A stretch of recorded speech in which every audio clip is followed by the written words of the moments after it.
This is Patrick Russell. I'm interviewing Cash Barber for the first time. This interview is taking place in Pensacola, Florida on November the 9th, 2022. And this interview is being conducted by the Making History Project. Okay, Cash, how are you doing today? You better speak up just a little. I'm doing pretty good. All right. Very good. And can you tell me when you were born? May the 24th, 06/05/24. All right, very good. And where were you born? Drennan, Colorado. All right. And tell me a little bit about your hometown where you grew up. Well, we grew up on a dryland farming east of Colorado Springs. During the Depression, it wasn't too happy and healthy out there, but we always had a garden and always had plenty of livestock, cows mostly, pigs, chickens, turkeys, and all that stuff. Several horses. We always milked about 6 to 8 cows twice a day, so we always had plenty of milk. When we needed meat, Dad would probably barbecue a pig or something. But of course, being just kind of a young teenager at that time, I don't remember too much. We didn't suffer like a lot of other people I know. And I know having all the milking cows, we had a milk separator where all that milk was separated, get the cream off the top.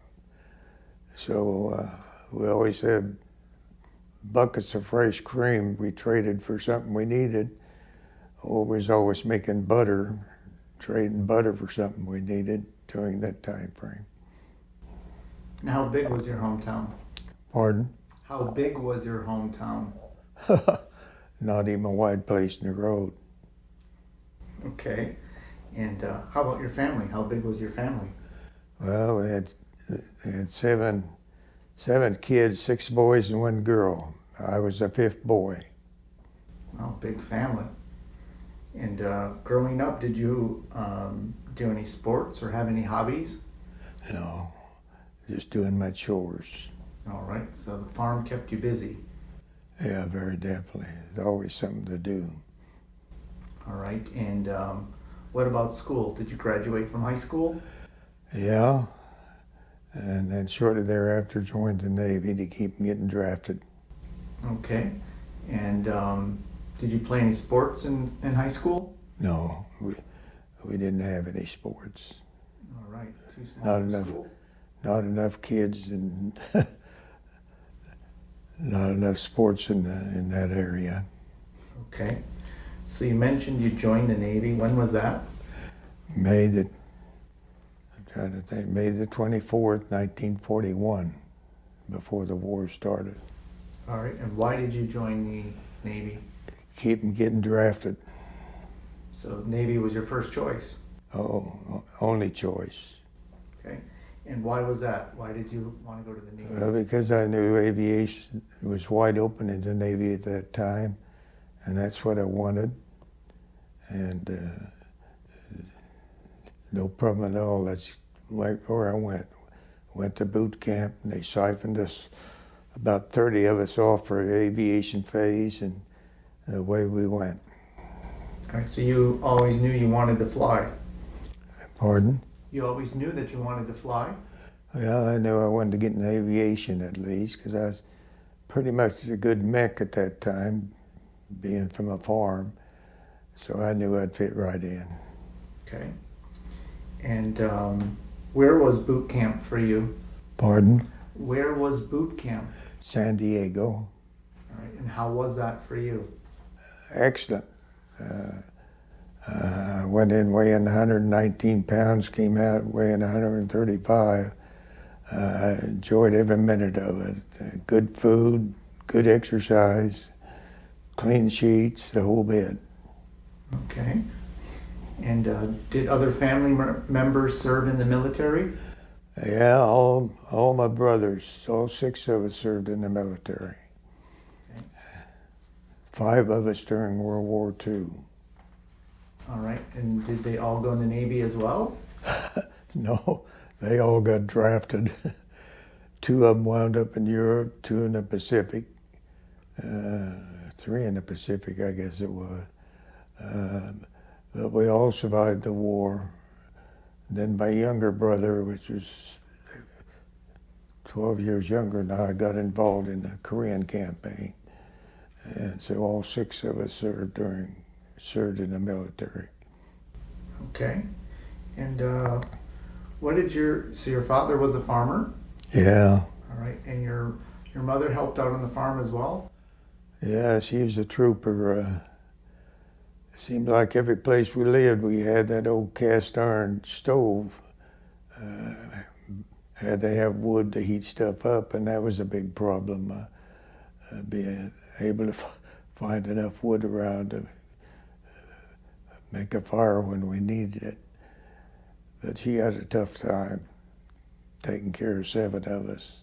Yeah, that's a job in itself. So when you went in and decided to join the Navy, did you already have a feeling that the U.S. was going to get into a war? No, I didn't even think about it. I knew the draft had started, and I knew that we were getting prepared for it, so I just wanted to make my choice and get on with the show. And how did your parents feel about you all joining up or getting drafted? Pardon? How did your parents feel about you joining up? They were happy. They knew that's what I wanted. My dad had a brother that was in World War I, and hearing some of his stories while he was over in Germany and France, I knew I didn't want any part of the Army, and so they were happy for me to make my choice. And did you eventually, so the war started December the 7th, and obviously involved Pearl Harbor, the Navy. Did you make your way to Pearl Harbor eventually as a member of the Navy? Yeah, well, we were aboard ship 6th of December out of San Francisco, we had orders to Pearl Harbor to join the PBY squadron out there.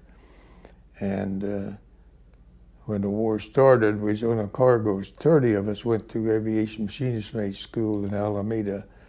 And when we graduated, all 30 of us received orders to Pearl Harbor.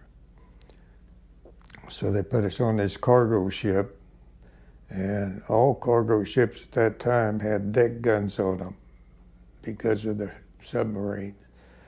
So they assigned all 30 of us to different gun crews on the ship en route from San Francisco to Pearl Harbor.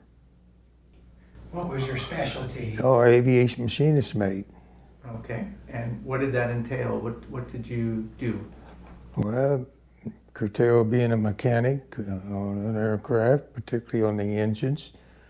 They had structural mechanics, took care of the metal stuff, where we were more taking care of the engines and flight controls, stuff like that. Okay, and so you were mostly engines? Yeah, you might say that. All right, what type of planes did you work on? Well, PBY, Catalina, once we got some after the war started, and I got into flight crews training for a flight engineer, and of course we maintained our own planes, so when the check time would come, we would take care of the engine part and anything else involved, and we'd have a structural mechanic do his job, a radioman to do their job, and kept our planes in commission that way. And what's a PBY? PBY Catalina, and that was the only plane we had when the war started. They were all built in the late 39 and early 40s. And at that time, it was kind of considered obsolete, being built as late as it was. But it was the mission for it was search and rescue and anti-sub patrol. And that lasted until the Battle of Midway, and that turned everything around. They turned the PBY loose to do about anything they needed to be done. Okay. And what unit were you assigned to in the Navy? What unit? Well, when we arrived at Pearl Harbor, they had 3 brand new PBY squadrons at Kaneohe, which was on the other side of the island, waiting for personnel to come out and fill their billets so they could do some extra patrolling. They knew that Japan was not going to be easy to handle, and these 3 new PBY squadrons were supposed to increase the patrol activity. Well, on December the 7th, 33 of those brand new PBYs were destroyed. So we got assigned to, they had 3 squadrons, VP-11, VP-12, VP-14, and alphabetically they put first 10 and 11, the other 10 and 12, and the last 10 and 14. And of course we had no planes to work on, so the local people were really concerned about commandos landing on their beach. So they put all of us guys in base security, gave us a rifle, and they put us in a foxhole, supposed to stop these commandos when they came in. Thank God they never showed up. But we didn't get our first aircraft till probably 6 to 8 weeks after the war started, and they had to rob most of them from the East Coast. We'd get one plane, the next squadron would get a plane, and as soon as we received our first plane, they pulled 3 of us out of base security, and they done it alphabetically, Ames, Allen, and Barber. So I was one of the first ones out, and they put us right in that flight crew at that time to start our training. And you didn't sign up to sit in a foxhole, did you? Pardon? You didn't sign up to sit in a foxhole. I didn't quite understand you. Well, when you were doing base security, that's not what you wanted to do, right? Yeah, it was not your idea of the Navy. You wanted to be working on planes, not stopping commandos. I was kind of surprised we wound up in the foxhole so fast. I qualified as an expert rifleman. I wasn't too worried about using a rifle, but I wasn't too happy down there. And when did you arrive in Pearl Harbor? 18th day of December. And what did it look like 11 days after Pearl Harbor? Oh, it was a heartbreak. As we entered the harbor, there's a battleship laying on the side on the left-hand side, and then we went right by Battleship Row. And to see all of that, it just broke your heart. Harbor was a terrible mess, and Battleship Row was right adjacent to Ford Island, and that had a lot of PBYs from other squadrons and what have you in there, and it was a total disaster as well. So we got pretty well wiped out with a patrol plane during the Blitz. I think they lost 50-some PBYs altogether. And so coming into Pearl Harbor was an emotional event for you. Well, it was very emotional because you could see the disaster and wondering how we was going to get out of it. Surprisingly, we done quite well, but we just praised the fact that they didn't attack our fuel supply or hardware or warehouses for ships as well as aircraft. That gives more of a quick start getting back into the act of things. And what kind of activity was going on when you arrived in Pearl Harbor on the 18th? Oh, all kind of busy activities.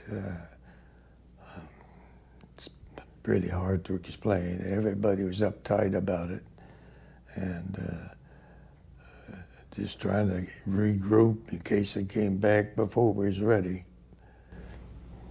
And I imagine they were moving the ships and trying to fix them or raise them out of the water. Well, I don't think it started that early, but they had some in dry dock they had to take care of first, and they got priority. And thank God they did repair all the battleships before the war was over, and they got into action. So the group, quite an effort on the Navy Yard on getting things ready. And so you were assigned to the first PBY. What unit was that again? What? You were assigned to the first PBY unit that Yeah. was reconstituted. What was the name of that unit? Name of the PBY? Well, What was your squadron, Cash? huh? Squadron, yes. What was your squadron? Well, Squadron VP 11, Patrol Squadron 11. Okay, Yeah. VP 11. And I started out as second mech, third mech, second mech, then first mech, and then flight engineer. But that took a long time. I didn't accomplish the flight engineer thing until I went out in the Pacific the second time. All right, so tell me, before you become a flight engineer, your third and second mech, what are you doing? You're at base working on the engines? Yeah, basically, and getting the planes ready for, we put rubber cell fuel tanks in all of them. That was a major project right from the beginning. So that took mechs and metal splits and the whole bit to take all those plates off the top of the wing. You did this while in Pearl Harbor? That's where you were based? Yeah, no, we were based in Kaneohe, the new Naval Air Station. That was commissioned 1 July in 41 on the opposite side of the island. Okay, That's where the 3 new squadrons were located. all right. And then what did you do next? Well, we just started the training up until, well, I guess next would have been the Battle of Midway. We were finally up to, probably half a dozen planes about that time. And everybody training on patrols as was necessary, because I was trying to think of the,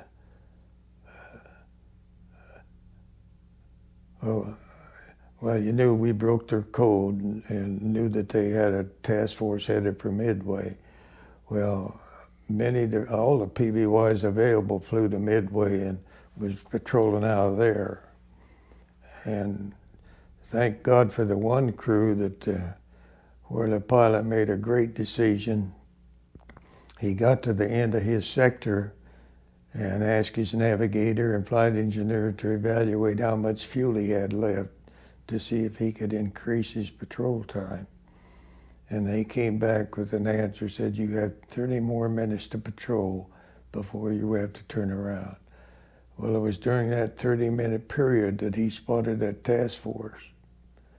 So that was really a break and a great decision on the plane commander's part. And so when you went out to the Battle of Midway, was this your first time in the Pacific or the second? I didn't really get involved myself. Our squadron, Midway was saturated with PBYs. There wasn't room for too many more over there. So our squadron from Kaneohe ferried torpedoes to Midway. We had a brand new torpedo squadron over there that was supposed to take care of sinking some of these ships. Well, it so happened that the new patrol squadron, or new torpedo squadron, got completely wiped out. They'd be trying to make a run on a ship and they'd shoot them down. They just really didn't have a chance. Only one guy secured or survived out of that VP6 squadron, and that was Lieutenant Day that was shot down, got in his little old rubber life raft, and watched all the battles go on till we sunk the rest of their carriers. But he was the only one that survived out of Torpedo Squadron 6, I think it was. We didn't lose any PBYs over there at that particular time. But it's sure a thrill to know that we sank 4 of their carriers and we only lost to Yorktown, which was a disaster. But that really turned things around for us. Very shortly after that, our squadron, VP-11, was picked to go to Guadalcanal to help the Marines up there. And that's where we really got into some hot water up there. When is it that you first went to the Pacific? Pardon? When did you first go to the Pacific? Oh, well, other than Pearl Harbor, we left there, well, really for the Battle of Midway. That had to have been June. Shortly thereafter, we never did come back. Well, we did come back to Canio and flew our planes to Guadalcanal. But that, we wasn't back very long because they turned things around and the Marines needed help up in that area. So did you take the planes on a carrier or were they flying? Oh no, they were too big for a carrier. When we got to Guadalcanal, there was one big seaplane tender that had a hangar deck on the back of it, and it was our support for operations there, where they serviced us and then tied us up at a buoy. So we flew from a buoy most of that Guadalcanal campaign. They had a fuel barge that took care of us. They had a weapon barge that took care of us, a maintenance barge. So everything was done tied up at a buoy. And when did you first become a flight engineer? Not till I went out the second time, officially as a flight engineer to Pacific for another 20 months. That had to have been April 43. All right, so now you're actually flying in the plane. He was the whole time. He was flying the whole time as a crew member. Okay. Yeah, I was only 18 years old at that time, and being picked as a flight engineer and crew chief was a pretty heavy load. So even as a second or third mech, you were still Mechanic is what he said. Mhm. Mechanic. Yeah. you were still in the I'm plane. sorry, I'm not hearing you too well. So even as a mechanic, you were Pardon? still, as a mechanic, you were still flying in the plane. Oh yeah, we maintained our own plane. Okay. Each crew had their own plane, maintained it, and hopefully flew it every mission. All right, so take me on the first, what was your first combat mission like on a plane?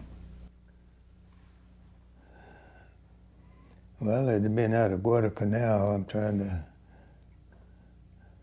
There was several things we'd done at that point. We did lose 3 crews up there before we got relieved. Fortunately, we didn't get involved in too much combat there, but being big, slow, and vulnerable like you see in that picture, we didn't have much of a fighting chance. We done all our patrolling 50 to 100 feet off the water, so nobody could get underneath us.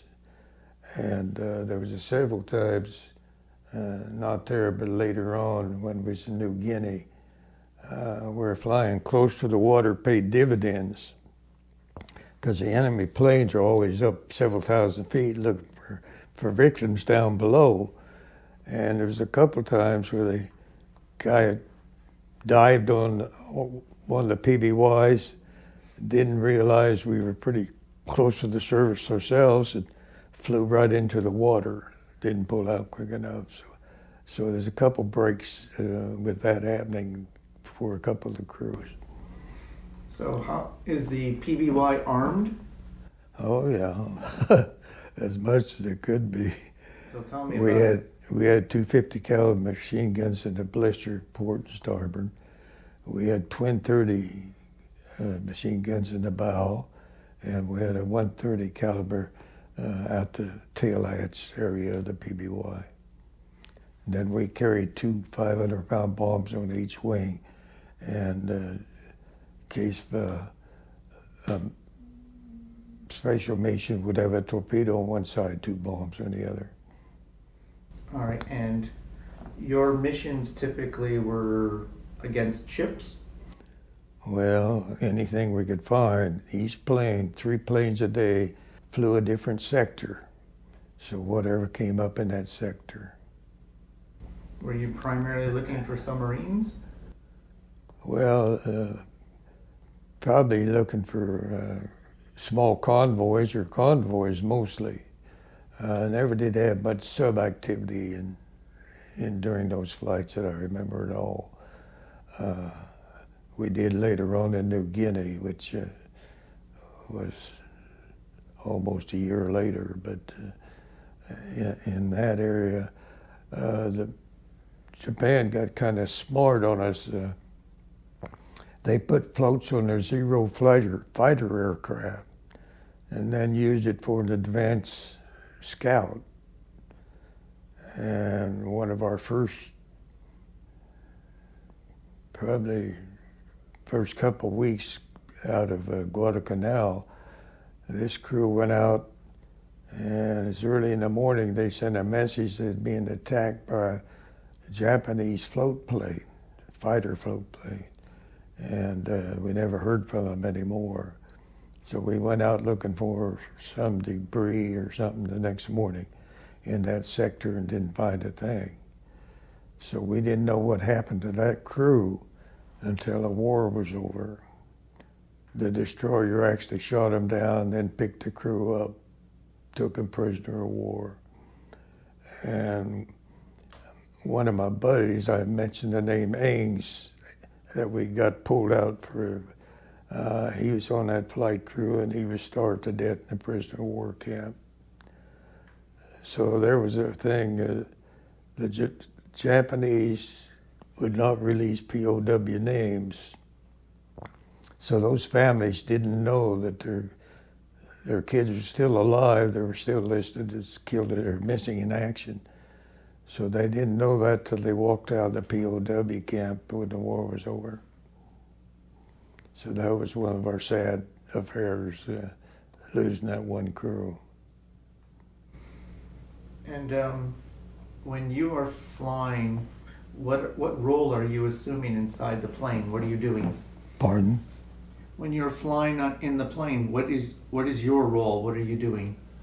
Well, we had a flight engineer station, and I usually started out there, although I had a second mech that I checked out. He could handle it as well as I did. And then I cross-trained my 2 ordnancemen to sit up there an hour at a time.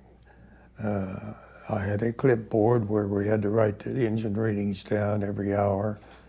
And our biggest job was we carried enough fuel for 16 hours. And our biggest job was fuel management, to burn that fuel off. But I cross-trained these 2 guys to sit up there. All they had to do is write the engine readings down in that chart. If they had any question, I was 10 feet away. So that worked real well, where we had 4 guys working the engineer tower at a time. And how many crewmen are on a PBY? We had a crew of 9, 3 pilots. One was always the navigator, a radarman, a radioman, flight engineer, second mech, and 2 ordnancemen, 9 people. Okay. And so you were in Guadalcanal? You had your PBY in Guadalcanal? Yeah. All right. And tell me a little bit about your experience in Guadalcanal. Well, that's where we operated off of the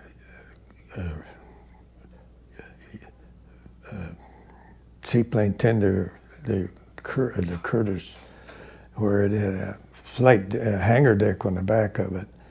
So anytime we had either a major check to pull or any damage to the airplane, they'd pick us up out of the water and repair us and put us back in the water. We'd go tied up at a buoy.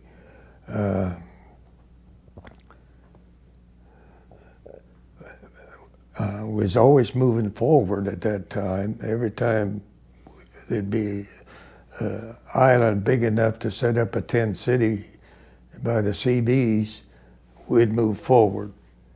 And they'd build a tent city for us and build a ramp where we could pull the planes out of the water to do any maintenance we had to do. Otherwise, they were tied up at a buoy. So each time we moved forward, there'd be a smaller seaplane tender there to support us. When that happened, we was always required to have 3 people aboard the plane for security reasons, because we was tied up at a buoy. So we had to have a mech, a radioman, and an oarsman aboard at all times. And if we needed anything, they'd come out and service us. And we rotated the crew into the seaplane tender to get our food, take a shower, whatever we had to do. A couple of us, we had 4 bunks in the PBY. So I pretty much just moved out there with most of my belongings because I enjoyed being out there more so than staying on the ship. And if it's too hot to sleep inside the plane, we'd take our mattress up on the wing and sleep on the wing. Less mosquitoes out there too, because we was out in the saltwater area, and we always had a pretty good breeze, so it was pretty restful. If you rolled off the wing, you'd just get a saltwater bath, so we didn't have any trouble with that. While you were moving around, did your convoy ever come under attack by the Japanese? No, we was always one jump ahead of them. With the planes, it's pretty easy to stay out of the roads. But that doesn't mean they didn't concentrate on our ships, particularly in the Guadalcanal area. We lost several ships there. They used that damn big light of theirs and shot torpedoes at night and sunk our ships, just slicker than a whistle.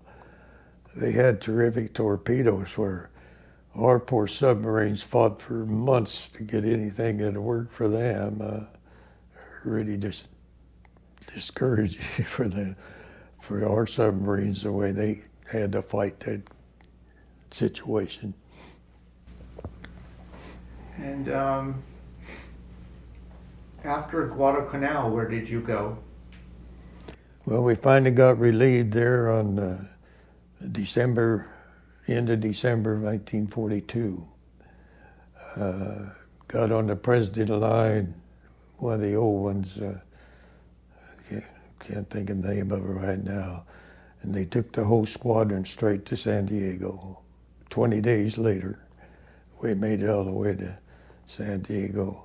They gave us 30 days leave and told us to report back for reassignment. Well, that's when I reported back and I found out the squadron was reforming. And I had been picked to stay with the squadron. And that's when I was made a crew chief and a flight engineer at 18, because I had that Guadalcanal training, so to speak. And so I got a crew by myself. All right, and then where did you go from there? Well, unfortunately, I got engaged during that time frame, or fortunately, I should say. And we figured we'd get married in June or July.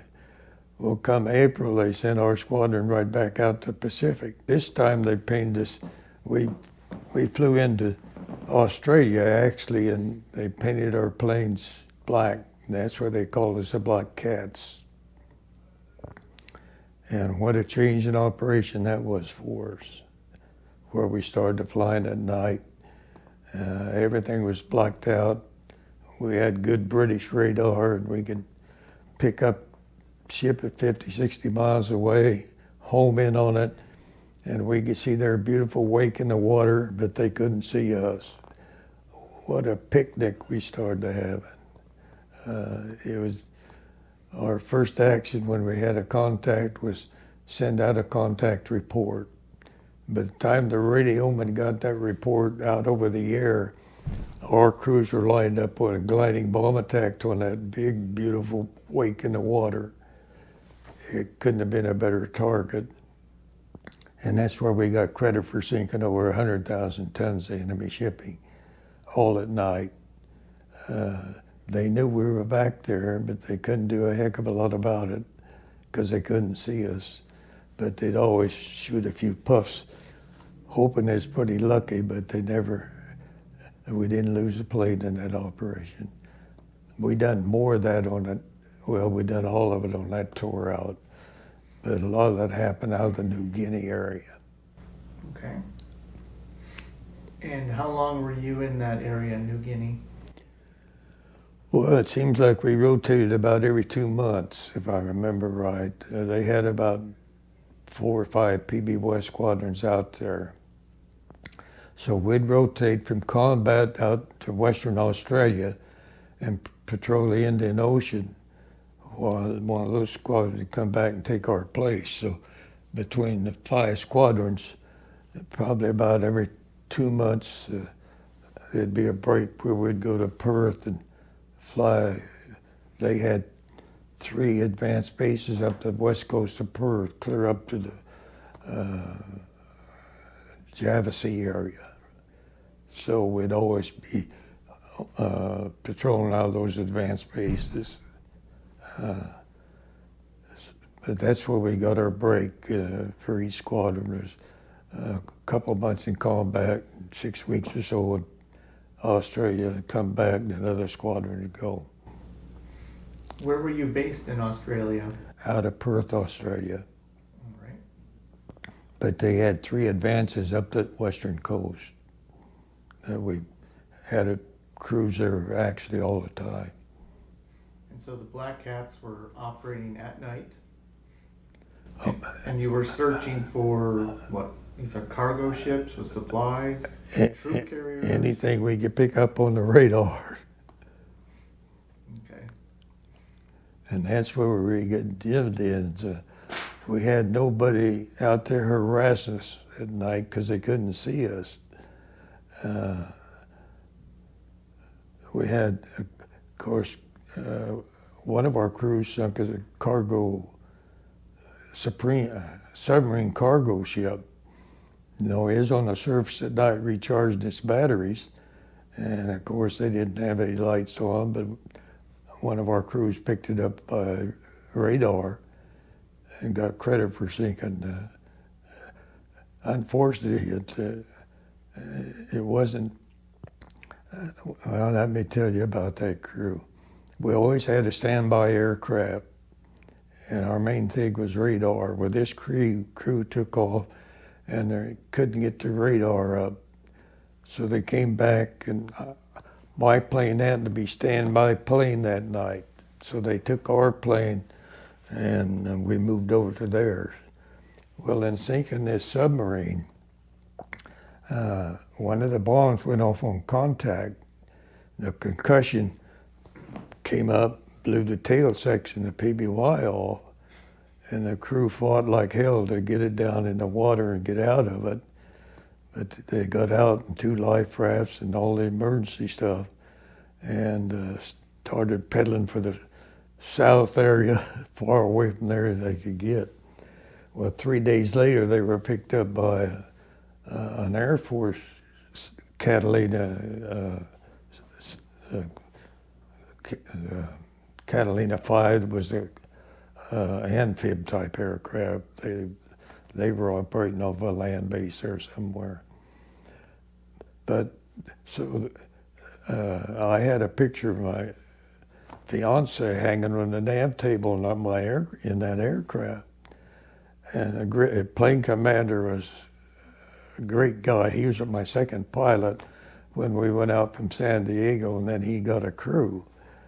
Well, you know, that guy had the courage, Lieutenant Hines, to come to me and apologize that he didn't bring my fiance's picture back, if you can imagine that. But they got picked up 3 days later, and the radioman got a hunk of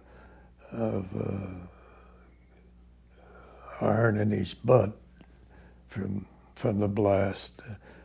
But here's the case: I lost my aircraft, and it took me a while later on to finally get a replacement to get back in the act. So your plane got credit for sinking a submarine, but you weren't on it, and then the plane was lost. The crew got credit. Not much about the plane, but the main thing, the crew got the credit.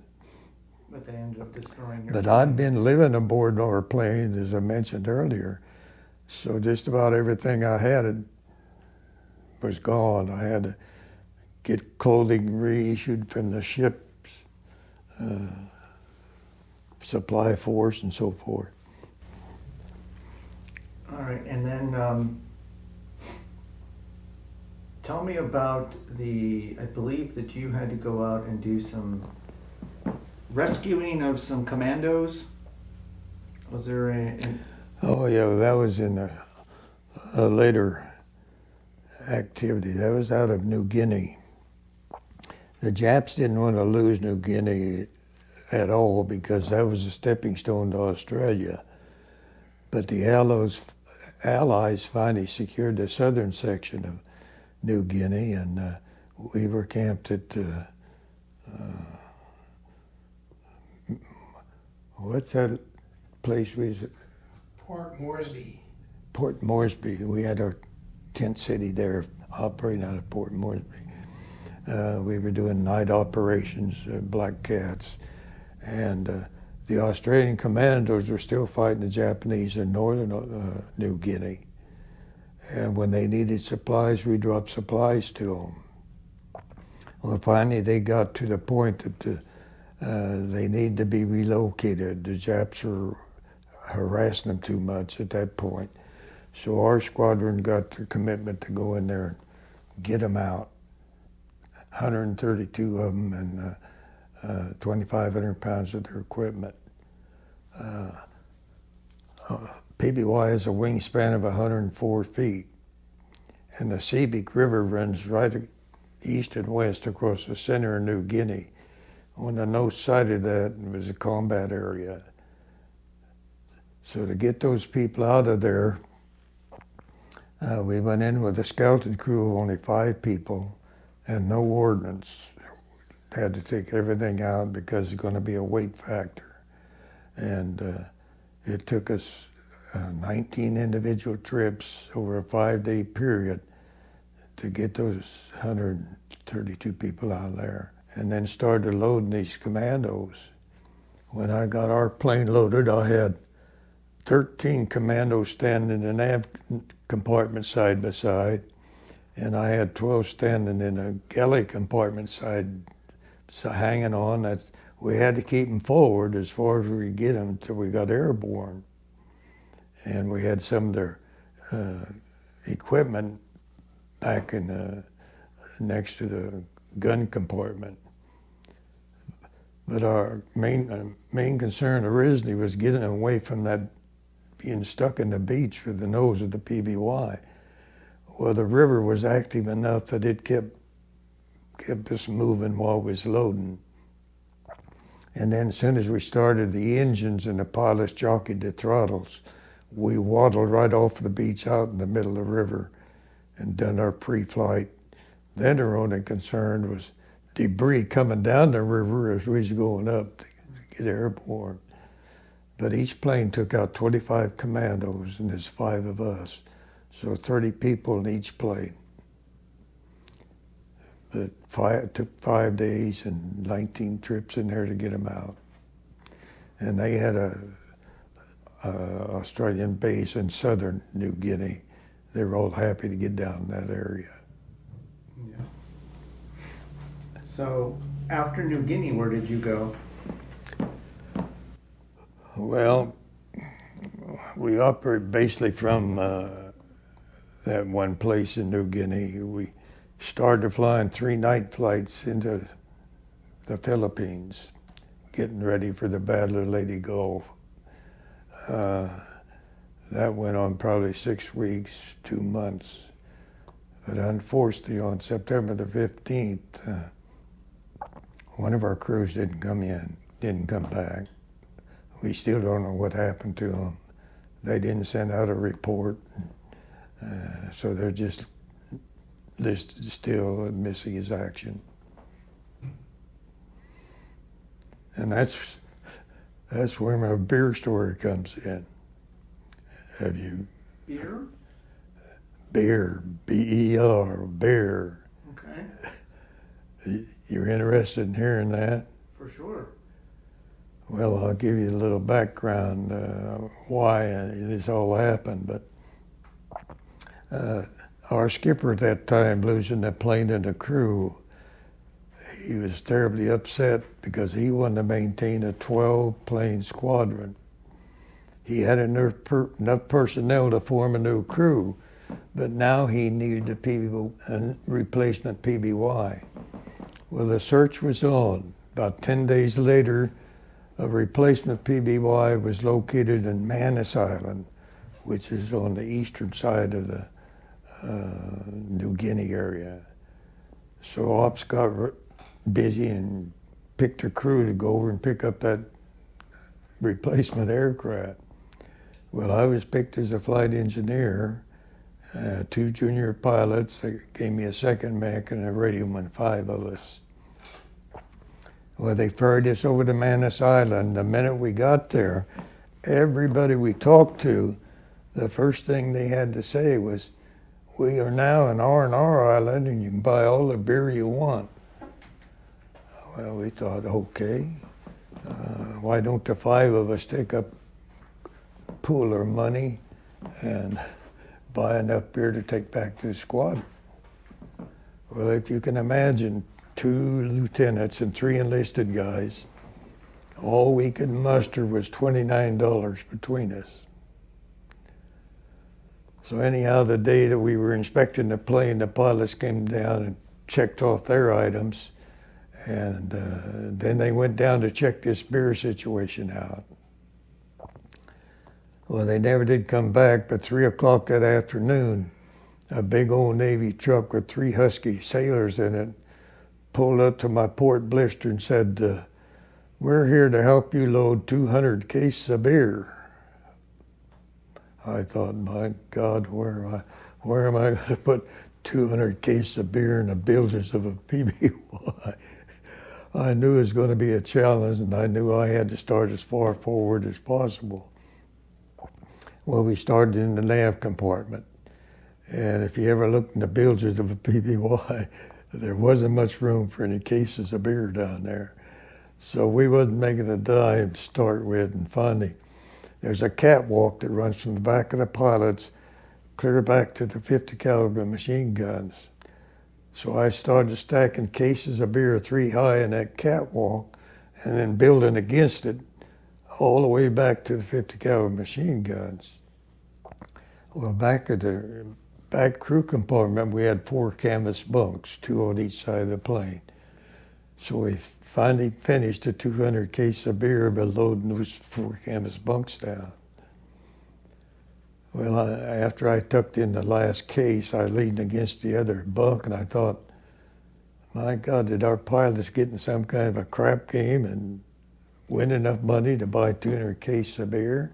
I thought it was kind of funny, but anyhow, the pilots never did want to say too much about it. But they was really surprised the next morning when they came down to leave.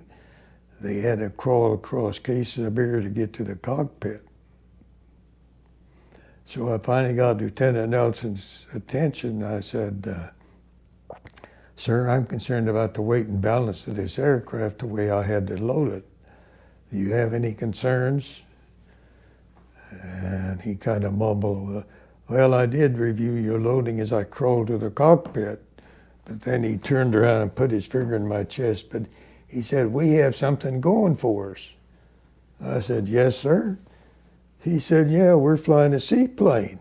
I got all the runway I need out there to get airborne. He said, I don't think we have a problem. I said, well, if you're happy, I guess I'm tickled to death. Let's go. So they put us in the water at 9:30 that morning, and we finished our pre-flight taxiing around. We did have a long takeoff. There's no difference in bomb load of 2,500 pounds, so we did about every third day. But here I had 2,500 pounds of weight I couldn't get rid of. Well, we had a good takeoff, went up to 1,000 feet, set cruise power for Windy Island to go back home. 2 hours out, I called Lieutenant Taylor on the intercom and I said, sir, we just lost the oil pressure in the starboard engine. I said, I don't see any oil leaks. I said, there's been no change in oil temp. I said, maybe it's just instrumentation. I'll keep you alert of what's going on. 10 minutes later, that engine seized up on us. We had to secure it. And at that time, we really had to increase the power in the port engine to stay in the air because we had all that weight and couldn't get rid of it. I had a similar thing happen patrolling off the Australian coast. I blew a cylinder out at the end of one of our missions. And all we had to do to get rid of weight there was drop the bombs, kick out all the ammunition and anything else we didn't need. And we flew for 6 hours on one engine to an advanced base. But I couldn't do that. We couldn't do that with this situation. Couldn't get rid of 200 cases of beer. So when the pilots and I knew we had a serious problem, it didn't take long to decide that we were not going to try to make or finish our flight on one engine. It just wasn't a smart move. So 5 minutes later, we made an emergency landing with 200 cases of beer and one engine out in the Bismarck Sea. Well, the pilots made a beautiful landing, no damage to the plane. So after bobbing around about 5 minutes, the pilot and the radio got together and sent out a Mayday request. Second mech and I crawled up on the wing of the PBY, watching the horizon, see if we was going to get any help from somewhere. Well, it wasn't but 2 hours. A ship showed up on the horizon and appeared to be coming straight for us. Well, it turned out to be the USS Taylor, one of our destroyers. And of course, they got together with our pilots and decided, okay, what's our option now? Here we are sitting out here safely in the sea with 200 cases of beer. So the destroyer thought the sea was calm enough they could take us in tow and tow us back to Windy Island. So the pilots called Windy and asked that they launch our crash boat to come and meet the destroyer and take over the towing. So they did wind up at midnight to meet us, took over the towing, released the destroyer back to their job. At 8:30 the next morning, they were pulling us up on the ramp at Windy Island. So we got towed all night. And I happened to be in the port blister when the station skipper stuck his head in the blister. And he said, "Sailor, how much beer do you have aboard?" Well, I knew right then I didn't want to get involved in what's going to happen with the 200 cases of beer we had there. So I said, "Sir, I'm not sure. We need to run that by Lieutenant Nelson." So Lieutenant Nelson, a couple of days later, came around and told us, everybody on the island, we had Seabees there, we had a Navy head-run outfit there, we had our 12-plane squadron and all these island personnel. Everybody that wanted got a can of beer, and they could have another if they wanted it. But one thing that happened there, the skipper of the island, he's a shrewd operator. He must have been a lawyer, I guess. But he told our two pilots they'd done something wrong, and he was going to see if they got prosecuted for bringing the beer in or whatever. And he said, for a few cases of beer, I'll forget it. Well, he got 40 cases of beer out of that load. So anyhow, that's a long story, but it was faith and courage that got us through that. No question about it. Anyhow, that's my beer story. Okay. All right, and then We saved the captain's airplane. That was an important part of the whole trip. So we did make the right decision to finally get back home. and where did you end World War II? What were you doing? Well, I had 2 tours in Vietnam. Oh no, that's much later, wasn't it? Let me think of just where we wound up in World War II. I was in the Philippines for the Battle of Leyte Gulf. We were down there when MacArthur and his staff waded ashore, and MacArthur said, "I have returned." Great day, beautiful day. But that's when VP 11 and the PBYs got relieved. PBM Squadron, first one in the Pacific, I guess, relieved us at that point in the Philippines. So we came back. We flew our planes to Kaneohe. We all got on a seaplane tender and went straight to San Francisco for leave, liberty, marriage, the whole bit. And it was during that time when the war ended? It was during that time when you were on leave that the war ended? No, well, the war ended shortly after that. That was September. It ended, and we came home and trying to figure out when the hell I came home. Well, you got married in December, so. Yeah, September. We came home in September because that's when I made chief. I'd only been in the Navy 4 years and made chief in 4 years. Very, very unusual. After that, of course, the quota was gone. Some of those poor guys waited and waited and never did make chief because of the quota. But I did get married. Eileen was waiting on me when I hit San Francisco that first night. So the war was still on, so we knew neither one of our parents could come to San Francisco. So she had already set everything up at the First Baptist Church. And I couldn't even get a taxi to go to the wedding. We had to take a streetcar, and there's 7 of us there, preacher and his wife, and the 4 of us, and a couple guys off the ship, and that was it.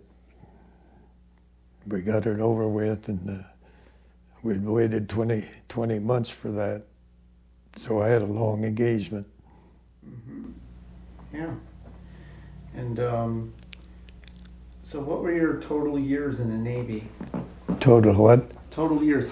From what date did you serve until you retired in the Navy? Well, I went in May the 24th, 1941, and I retired 1 July 1971. 30 years, 1 month, and 7 days. Okay. And what was your highest rank in the Navy then? Well, I went from chief to JG and then up to lieutenant commander when I retired, before I retired. All right. And so after World War II, did you get involved in Korea? No, I got involved in Vietnam. I had 2 tours there before I got my 30 years in. P2 Squadron, operating out of Whidbey Island, Washington. They rotated, there's 3 squadrons of P2s. We rendezvoused in the Philippines. That was our home base, Sangley Point. and then went to Vietnam from there. And so P2s is what you were dealing with? P2s, yeah. And tell me about the P2. What type of plane is that? Well, if you look at the maritime thing, you started out with the PBY, and then we had the PBM, and then came the P2, then the P3, and now it's a P8. So what comes after that, I have any idea. All right, so same type of plane, just more advanced. No, it was strictly a two-engine with two jet pods under the wing, land-based aircraft. No more seaplanes at that time. I think our squadron, and well, the PBMs after Okinawa and after the war, that was probably the end of the seaplanes. All right, so what was the function of the P2? Well, it was a light patrol bomber, carried quite a bit of ordnance. It had jet assist to get airborne, could control long hours. Our job in Vietnam was, I forget the sea. Coastal reconnaissance? And Yeah, whatever sea that is. anti-submarine war? That wasn't involved. Was making sure there's no boat activity landing on the beach in Korea or in Vietnam. So it was surveillance of the coast and protect supplies from getting to the Viet Cong. So was it coast only, or did you do rivers? Mm-hmm. Was it coast only, or did you do rivers as well? No, we didn't get involved in the rivers. That'd be getting in the wrong territory, I think, because some of our people were fighting in those river areas. So we stayed out the sea area, just surveillance of the coast. Okay. And where were you based in Vietnam? Well, Saigon the first trip out, and then Cam Ranh Bay, our new base, the second time out. And tell me about Cam Ranh Bay. What was that like? Well, it's a beautiful new base. Had great barracks, and we had to live in a hotel downtown in Saigon, which I didn't think too healthy when I had to be down there. So Cam Ranh Bay was terrific. It's really an updated base. No big problems there at all. You could hear a lot of shooting in the distance. There's still a lot of fighting going around it, but they never did bother Cam Ranh Bay. Did you notice a difference between the two wars, World War II and Vietnam? Oh yeah, quite a bit of difference in the way we had to operate. We never knew what our mission would be during World War II, and each flight out might be different for us. I can remember one of the first flights when we got there after coming back from Australia. They loaded 200 personnel bombs, and we used to bomb one island. I forget the name of it. And we had all those bombs in the bilges, and I had the blister open on the port 50 caliber machine gun. As a ordnance guy would hand me a bomb, I'd pull a pin and throw it down just as fast as 200 of them to bomb that one island. And then the next flight, we had coast watchers out there. You may not know much about them, but the Australian and New Zealand people at every pretty good sized island had what they called a coast watcher, because that'd been their territory all their life, I guess, that particular area. And they were key people. We had to supply them, or we did supply them with anything they needed, radios, batteries, food. And so the next flight we had dropped 4 parachute drops to these coast watchers. And I remember we made the first drop, they had signals a certain place for us to spot for the drop zone. And after we made the first drop, I happened to look up and saw a small engine plane flying right above us. Every move we made, he made. He didn't attack us.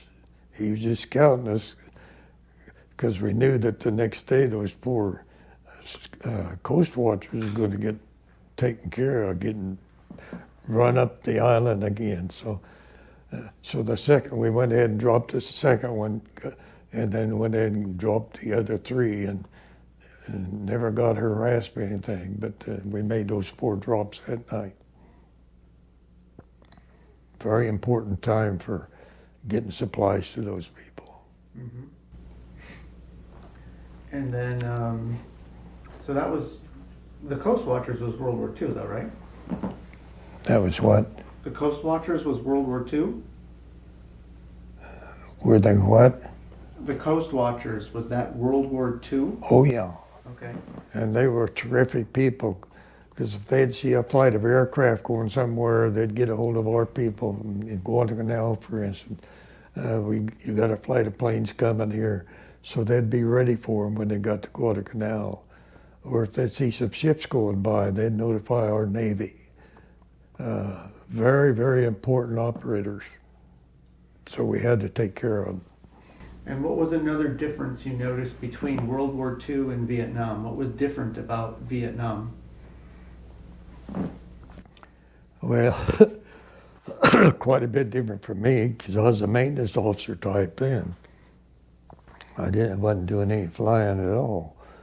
I'd been promoted, was a maintenance officer, PP-42, and just had to coordinate all the maintenance going on. And so you most of the time was in Cam Bay? Yeah. All right. And that was a safe place to be? I think so. And any base attacks while in Vietnam? Hmm? Any base attacks while you were there? Any attacks? Yeah, on your Not base. on camera, no. Did you interact with any of the local Vietnamese? Pardon? Did you interact with any of the local Vietnamese? No. So the base was like its own independent city? Yeah, it's a pretty big base, and we had our own section. One major chow hall for most of us. Worked out real well. What did you do during your downtime when you were in the military? For instance, in World Well, War we II? always had planes or something that had maintenance to take care of.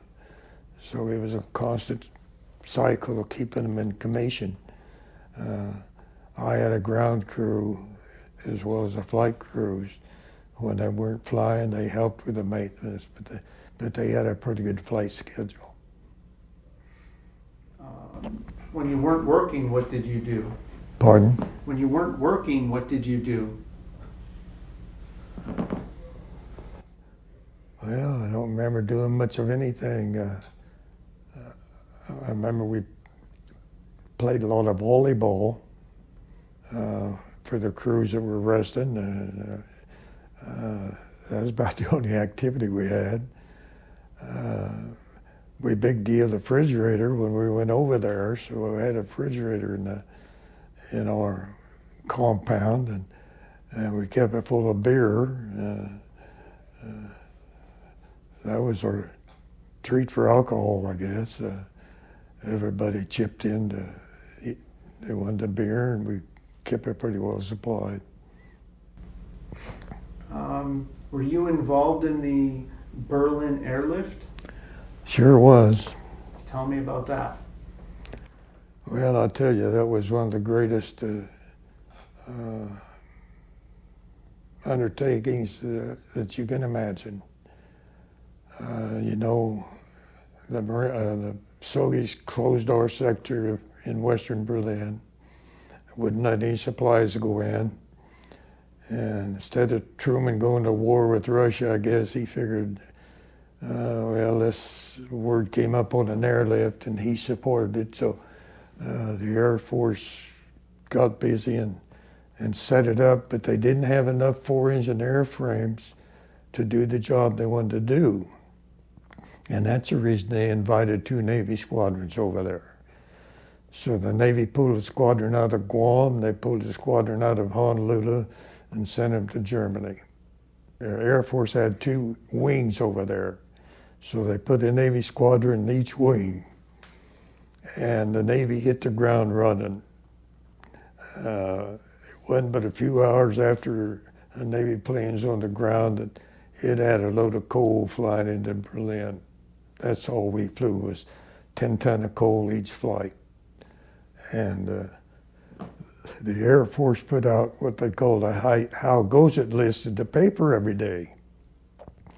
Well, after about the first week, the 2 Navy squadrons were number 1 on both wings.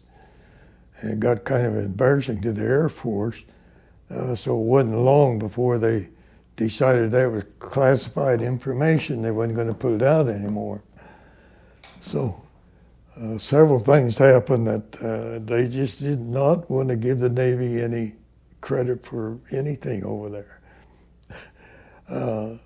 One wing, by accident, gave one of his colonels a Legion of Merit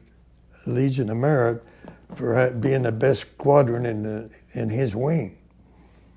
Well, if he had said the best Air Force squadron, he'd have gotten away with it. But the Navy squadron was the best one in his wing when that happened.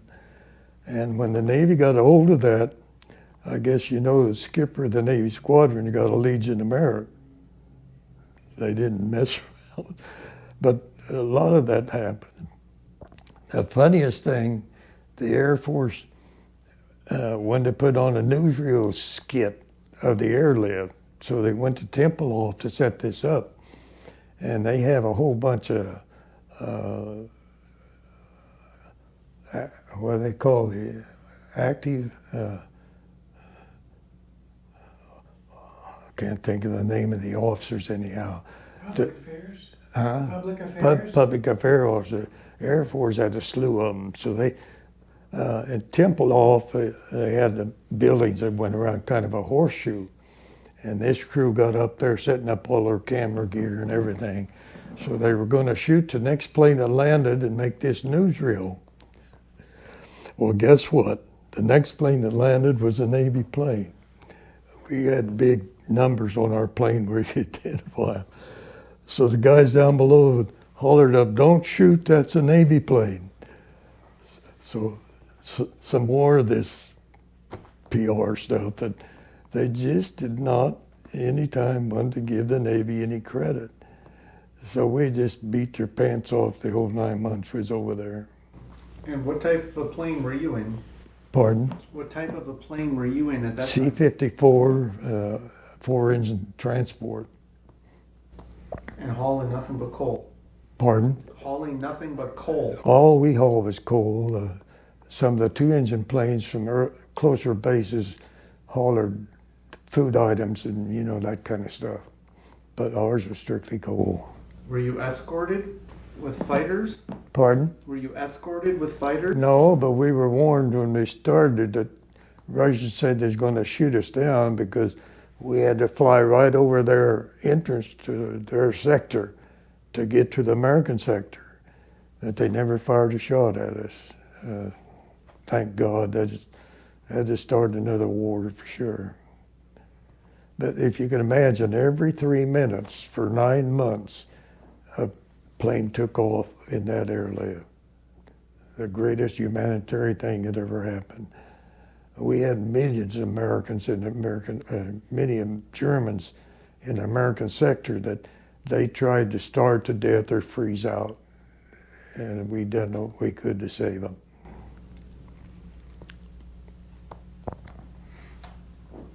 What was your proudest moment in the military? Well, I had a couple of them. Making chief as early as I did was really an honor. That just didn't happen. And then getting commissioned was the next great thing that I thought was a feather in my cap.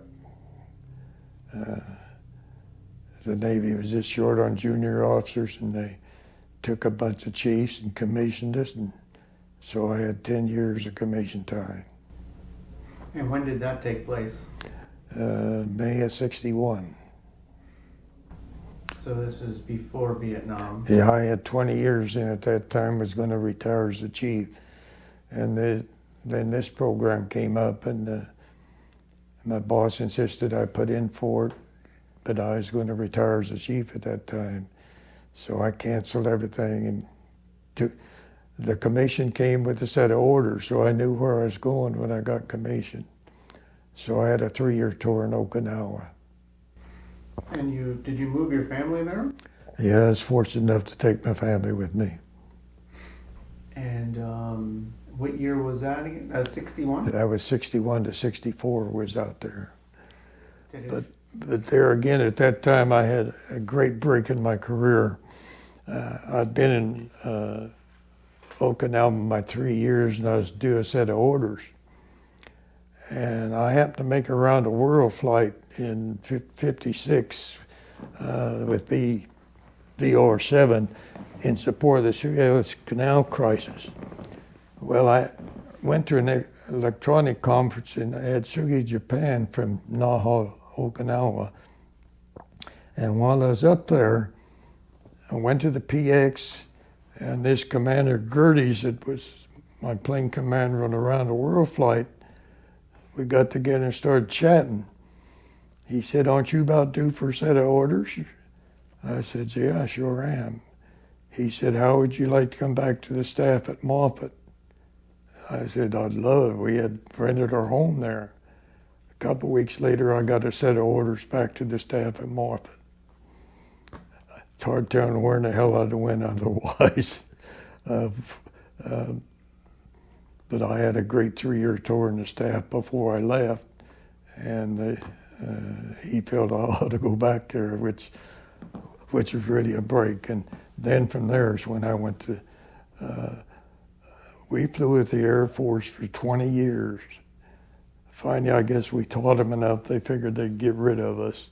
So that's when I wound up going to Vietnam. But I was in that transport business all that time. Flew all over the Pacific. I was a qualified engineer and super connie mostly. And we operated just like airlines. You'd have a staging crew in Hawaii, a staging crew in Guam, one in the Philippines, one in Japan. So the airline just kept going day in and day out. Are you transporting? Mostly personnel. We carried 78 passengers. So it was usually troops or dependents. Very seldom do we have any cargo in the Connie, because they had C-130s and that type stuff then. Or no, I probably didn't have those. Anyhow, the Air Force handled all the cargo stuff. And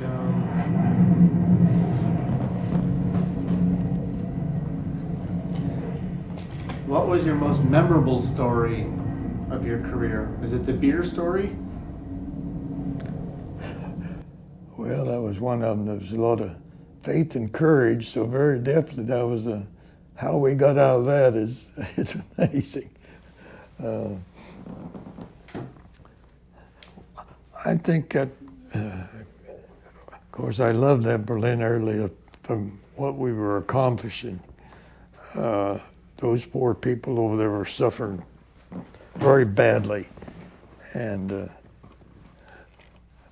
being able to participate in that, I think, was one of the greatest things that I remember, because it's really necessary the way things are going. Viet Nam, I still don't know what the hell that's all about. Very, very few people do understand it anyway. But the fact that I spent most of my life in big aircraft, I think, was a tremendous break for me, because it's hard to tell where I'd have wound up on a carrier or what have you,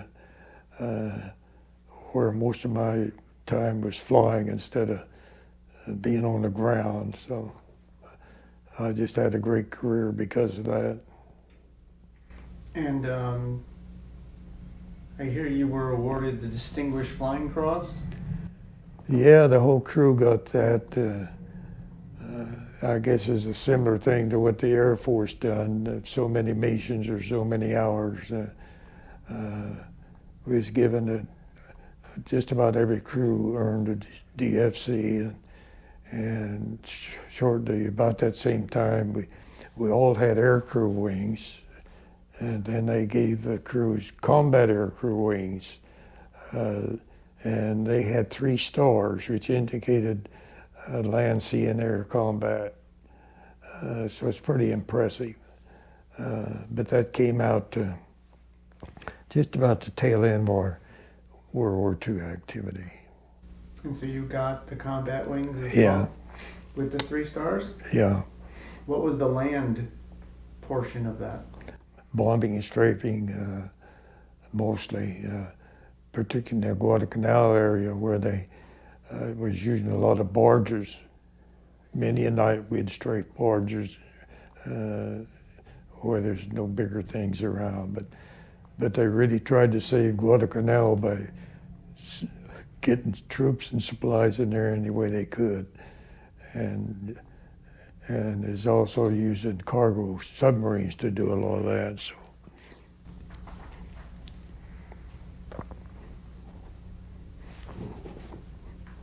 Is there anything you would like to add that I haven't asked you?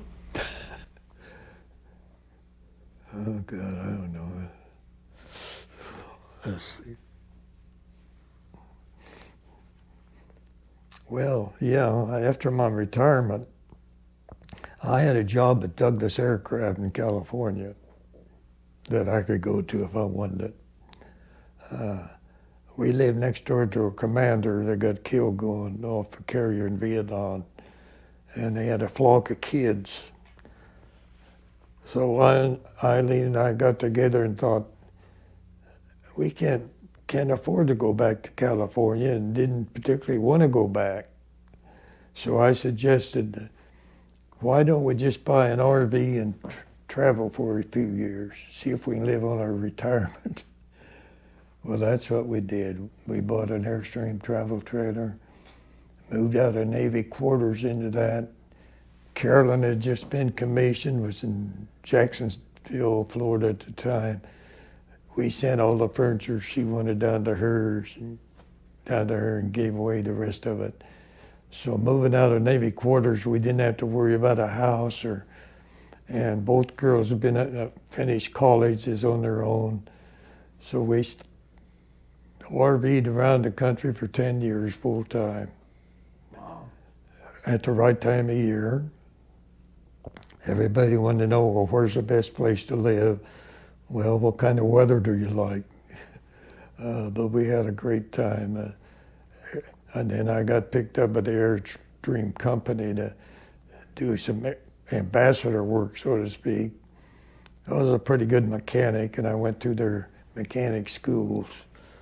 So they'd give me all these little parts that people have problems with where they have to go to a dealer. And anytime I was out on the line and an Airstream needed some attention or something didn't work, I could fix it for them. So they supported us out on the line as well as my pension. So we just had a great time for 10 years. How long would you spend in each one of these places?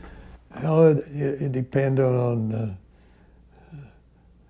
if it's a big RV park, I'd hold safety seminars there for 2 or 3 weeks at a time.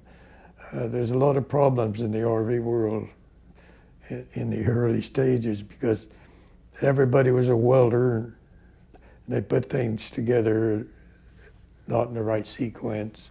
I even started out that way. I stopped at a rest center and a guy came up to me and he said, "Do you know you got a terrible hookup?" I said, "No, tell me about it." And he showed me where everything was screwed up on it. So I went right back to the dealer and made him correct it. And then I started watching, and God, I saw a lot of them. So I started putting on safety seminars for the RV people anytime there's a group of them, and they were tickled to death to be brought up to date or know if they had a problem. So it was a great life for 10 years. What was your favorite place to stay at? Favorite place to stay? Well, I stayed in several here in Florida. They were all good. Some of the bases have RV parking on them, and we done a lot of that. There's a special one in Ohio. We spent a lot of time in Ohio at one of their RV camps. So you could hit them all over the country. There's a dozen or so out in Pensacola right now where people have their RVs parked. Is there anything you would like to tell future generations? Yeah, we need some good leaders. I brief a group out to the museum every week, future aviators. Oh, there's probably 20, 25 of them. The leader, the PBY is at the museum. Have you ever been out there? Well, it has a cutaway, and I go out there every Tuesday and spend all morning out there telling my sea stories. And these guys bring these new students by, so I talk to them for 25 or 30 minutes. I tell all kind of stories to them, but I brief them on what their future means. There are new leaders. Don't drag your feet. Just do the job that needs to be done, and they really enjoy hearing from me every week I'm out there. So I'm really enjoying that. And that's the only out I really have is that museum. In '98, I don't do much of anything else. All right. Well, Cash, it has been an absolute pleasure speaking with you today. I want to thank you for sitting with me and telling me your story. And I want to thank you for everything that you've done for our country. Well, I thank you for that. I hope you get into my book, and a lot of that stuff backs that up what I told you. You'll be very interested. Have you had a chance to get in it yet? Not yet. I've read a lot of the other materials. Well, There are quite a few. when you want to relax, read that against what I told you. All right. Very good. Thank you. Okay.